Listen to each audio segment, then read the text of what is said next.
Salam alaikum tout le monde, voici des baguettes que l'on appelle simit en Turquie, c'est vraiment la spécialité de chez nous. J'ai fait ça ce dimanche au petit-déj, voire brunch, comme vous voulez appeler ça. Et c'est vraiment très bon et très facile, très simple à réaliser. Voilà, donc commençons à faire ça ensemble. Pour ça, dans une casserole, mettons un verre de lait, un verre d'huile, un verre d'eau, 3 cuillères à soupe de sucre en poudre. Mélangeons tout ça et mettez-le sur le feu jusqu'à ce que ça devienne tiède. Attention à ne pas que ça soit brûlant. Ensuite, renversons tout ça dans un bol. Mettons-y un demi-cube de levure boulangère et mélangeons jusqu'à ce que la levure fonde. Ajoutons le sel et la farine petit à petit. Veuillez à faire attention à bien tamiser à chaque fois qu'on incorpore de la farine et à incorporer petit à petit jusqu'à ce qu'on obtient une pâte assez souple et ne collant pas aux doigts.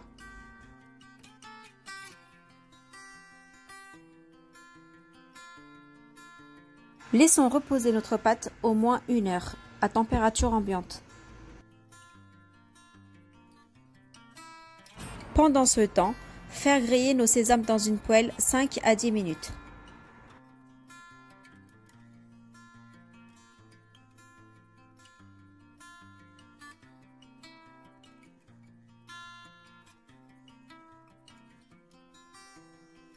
Voici notre pâte qui a bien gonflé et c'est parti pour faire nos simits. Dégazons d'abord notre pâte et formez des boules d'une grandeur de clémentine.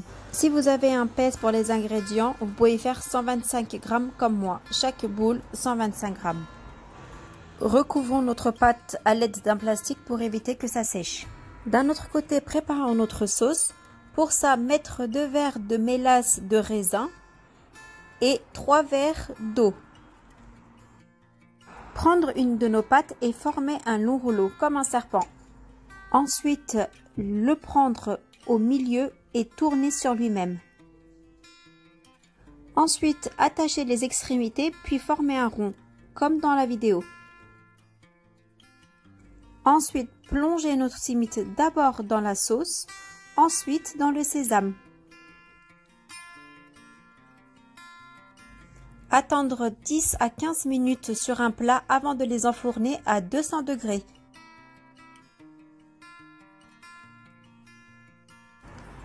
Et voici la cuisson, elle est parfaite, elle est géniale. Il faut vraiment l'essayer pour confirmer. C'est tout ce que j'ai à dire. Pour tous ceux qui l'essaieront, j'attends vos retours. Et si vous aimez mes vidéos et mes recettes, je vous prie de bien mettre un pouce bleu et de vous abonner à ma chaîne si vous ne l'êtes toujours pas. Bonne continuation à tous et à bientôt pour une nouvelle vidéo.